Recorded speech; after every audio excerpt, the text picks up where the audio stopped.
이제 5일차입니다. 오늘은 팔꿈치를 부딪히며 인사합니다. 학기 초에 다양한 인사법을 알려주고 나중에는 학생이 스스로 선택할 수 있게 해도 좋습니다. 인사를 마치고 나면 감정 온도계로 오늘 감정을 알아봅니다. 손을 위아래로 벌려서 자신의 기분이 얼마나 좋은지 표현하는 것입니다. 손의 너비가 큰 아이와 작은 아이 몇 명의 이야기를 들어봅니다. 4일차에 이어 의미 있는 역할을 마무리 지을 시간입니다. 학생들이 써온 역할 지망서를 표로 정리하고 인원에 맞게 지원한 곳은 역할을 확정 짓습니다. 경쟁이 필요한 곳은 인터뷰를 진행합니다. 저는 무기명 투표를 통해 역할을 배정하고 탈락한 학생에게 자신이 하고 싶은 새로운 역할을 제안하고 있습니다. 의미 있는 역할은 학생들이 학교를 오고 싶게 만들고 문제 행동을 하던 아이가 그러지 않도록 변화할 수 있는 기회를 주는 좋은 활동이니 꼭 도전해보세요. 저는 2시간으로 계획했지만 저학년의 경우 처음 하신다면 3시간을 계획하시기를 추천드립니다. 저는 상보를 사용하지 않는 대신 이 수업을 하면서 책임 있는 행동에 대해 알려주고 있습니다. 바로 학급 긍정훈육법의 실수와 책임 있는 행동이라는 활동인데요. 누구나 실수할 수 있다는 사실을 통해 실수를 인정하는 용기와 대신 실수했을 때 어떻게 행동하는 것이 책임 있는 것인지 일깨워주는 아주 요긴한 수업입니다. 숙제를 해오지 않았다면 숙제를 끝까지 하고 집에 가고, 욕을 했다면 진심으로 사과하고 연습의 시간을 갖는 것과 같이 이후에 일어날 많은 생활 지도가 이 수업을 통해 이루어집니다. 3교시에는 노래를 불러보는 시간도 갖습니다. 보통 저학년이라면 화이트의 네모의 꿈, 고학년이라면 박학기의 비타민이라는 노래를 부릅니다. 노래를 부르고 그 다음 미술 시간에 그림 뮤직비디오를 그려보면 협력해서 만든 그림이 뮤직비디오로 탄생하는 경험을 할 수 있습니다. 흔히 갈등이 일어나는 요인 중 상당수는 타인을 내 관점으로 판단하기 때문인데요. 그래서 친구의 생각이 나와 다를 수 있음을 이해하는 것도 중요한 부분입니다. 그래야 갈등이 줄고 서로 존중하게 됩니다. 그런데 단순히 다른 사람은 나와 생각이 다를 수 있어 정도가 아니라 이것을 마음으로 느낄 수 있게 하는 활동이 학급 긍정훈육법의 정글 속 동물입니다. 활동이 쉽고 재미있어서 저학년부터 고학년까지 학년에 관계없이 해볼 수 있어 좋습니다. 오늘도 마지막 시간은 놀이로 마칩니다. 책상을 벽으로 밀고 의자만 원으로 만들어 하는 놀이인데요. 미리 책상 자리를 지정해주면 혼란을 방지할 수 있어 좋습니다. 원대영은 추후 학급 회의를 할 때도 사용하게 되므로 어떻게 하면 조용하고 안전하고 빠르게 움직일 수 있을지 이야기를 나누고 연습합니다. 오늘 해볼 놀이는 과일 바구니인데요. 당신은 당신의 이웃을 사랑하십니까? 놀이를 응용한 자리 바꾸기 놀이입니다. 학생 한 명씩 사과, 딸기, 배 이렇게 지정해 줍니다. 이웃 술래를 가운데 나오게 하고 술래 의자는 원 밖으로 뺍니다. 앉아있는 학생들은 어떤 과일 좋아하세요? 라고 외치면 가운데 있는 술래가 원하는 과일 이름을 이야기합니다. 그리고 해당 과일을 배당받은 학생들은 자리를 바꿉니다. 꼭 하나의 과일만 답을 할 필요는 없고요. 2가지를 말해도 됩니다. 모든 사람의 자리를 바꾸게 하고 싶다면 과일 바구니! 라고 외치는데 이때 앉아있던 학생들도 모두 과일 바구니! 라고 외치고 자리를 바꿉니다. 양 옆자리로는 이동할 수 없다는 규칙만 더하면 매우 흥미진진한 놀이가 됩니다. 자, 사과랑 배 자리 바꾸기.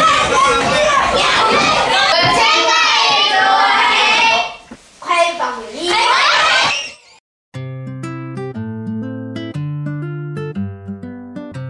안녕하세요, 몽몽쌤입니다.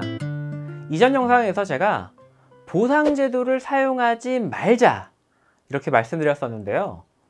그럼 어떻게 아이들에게 할 일을 잘 하도록 가르칠 것인지 궁금하셨을 거예요. 오늘 거기에 대한 이야기를 드려볼게요. 오늘 소개해드릴 수업은 학급 긍정훈육법의 실수와 책임 있는 행동이라는 것입니다.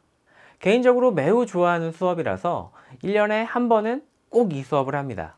우선 이 수업의 목표는 자기가 한 행동에 책임을 져야 한다는 것을 알고 실제로 행동으로 옮기게 만드는 데 있습니다. 그러기 위해서는 자신의 실수를 먼저 인정하는 것이 필요합니다. 어떤 아이들은 복도에서 뛰었으면서 태연하게 저 안 뛰었는데요? 이렇게 말하기도 하거든요. 혼날 것에 대한 두려움과 실수에 대한 압박 때문입니다. 그래서 수업 흐름을 살펴보면 실수는 괜찮아, 누구나 할 수 있어 라는 것을 깨닫게 하는 것이 우선입니다. 하지만 자신의 행동에 대한 책임은 지는 거야, 이것을 알려줍니다. 그럼 수업 과정을 살펴보겠습니다. 저 같은 경우는 분필을 떨어뜨리면서 시작합니다. 선생님의 실수를 보여주며 시작하는 거죠. 분필이 산산조각 날수록 더 좋습니다. 분필을 하나하나 주우며 선생님이 실수했네요 라고 말합니다. 그리고 여러분도 실수한 적이 있나요? 라고 물어보죠. 여기서 해야 할 중요한 질문이 있는데요. 그럼 선생님은 실수한 선생님인가요? 아니면 실수 덩어리 선생님인가요? 많은 학생들이 실수 자체에 초점을 두기보다는 실수한 사람에 주목하여 비난하기 때문입니다. 그렇다면 실수가 무엇이라고 생각하는지 물어봅니다. 어떤 아이는 의도와 다르게 잘못 행동한 것, 한눈 팔다가 잘못한 것이라고 이야기하네요. 그렇다면 실수는 나쁜 건가요? 물론 타인에게 큰 해를 끼치는 결과로 이어진다면 나쁘다고 볼 수도 있을 것입니다. 반복적으로 이어져도 그렇겠죠. 그런데 생각보다 괜찮아요 라고 말하는 학생들이 많았어요. 인생의 경험이고 깨달음을 얻을 수 있다 라고 하네요. 도움이 될 때도 있다고 합니다. 학급긍정훈육법에서는 실수는 배움의 기회로 봅니다. 게임은 실수하고 실패했다고 꾸중하지 않습니다. 그죠? 다시 하면 되죠. 실수를 배움의 기회로 인식한다면 실수했을 때 쉽게 인정할 수 있을 것입니다. 실수하는 것은 괜찮지만 그에 대해 책임 있게 행동하는 것은 꼭 가르쳐야 하는 부분입니다. 아이들에게 어떤 실수를 해보았는지 물어보았어요. 교실에서 우유를 쏟거나 친구 발을 밟은 사소한 것부터 화가 나서 욕을 한 학생도 있었어요. 숙제를 집에 놓고 오거나 잊고 하지 않은 것들도 초등학생들이 흔히 하는 실수입니다. 앞에서 실수가 나쁜 것만은 아니라고 하니 아이들이 너도 나도 발표를 하고 싶어 했어요. 선생님도 같은 실수를 한 적이 있다고 공감합니다. 그리고 이렇게 묻죠. 그럼 우유를 쏟았으면 그냥 내버려 두어도 되나요? 물론 아이들은 그냥 두면 냄새나요, 얼른 닦아야 돼요 라고 말합니다. 숙제를 안 했거나 잊고 안 가져왔다면 어떻게 하면 좋을까요? 쉬는 시간에 하거나 방과 후에 가져와요. 학원 시간 때문에 못 가져오는 친구는 집에 가자마자 우리 반 SNS에 숙제한 것을 사진 찍어 올려요. 생각보다 아이들은 책임 있는 행동을 잘 찾아내었습니다. 아이들은 실수한 후에 어떻게 해야 할지 몰라서 책임을 회피하는 경우도 많아요. 제가 이 수업에서 좋았던 것은 실수했을 때 이렇게 하면 되는구나 깨닫게 해준다는 점이었어요. 수업을 마치면서 아래쪽에 이렇게 쓰고 같이 읽습니다. 실수 오케이. 하지만 책임 있는 행동이 필요해. 그리고 벽에 게시하죠. 이렇게 수업을 했다고 아이들이 실수하지 않을까요? 물론 합니다. 교사인 저도 마찬가지이고요. 혹시 아이들이 실수했을 때는 이렇게 말합니다. 호중아 실수했구나. 괜찮아. 우리 저거 배웠는데 어떻게 행동하면 좋을까? 라고 말이죠. 저는 복도에서 뛰는 학생이 있다면 혼내기보다 쉬는 시간에 선생님 앞에서 복도를 바르게 걷는 것을 연습시키고요. 놀다가 친구를 다치게 했다면 같이 보건실로 가고 적어도 친구가 괜찮아질 때까지는 같이 있어주라고 이야기합니다. 그것이 책임 있는 행동이니까요. 아이들이 잘 따르는 데는 아마 이 수업 덕분이 아닌가 싶습니다.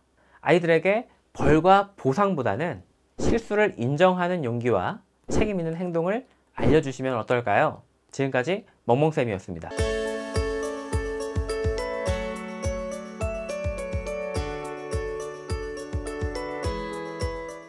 자, 과일 바구니 놀이를 안내하겠습니다.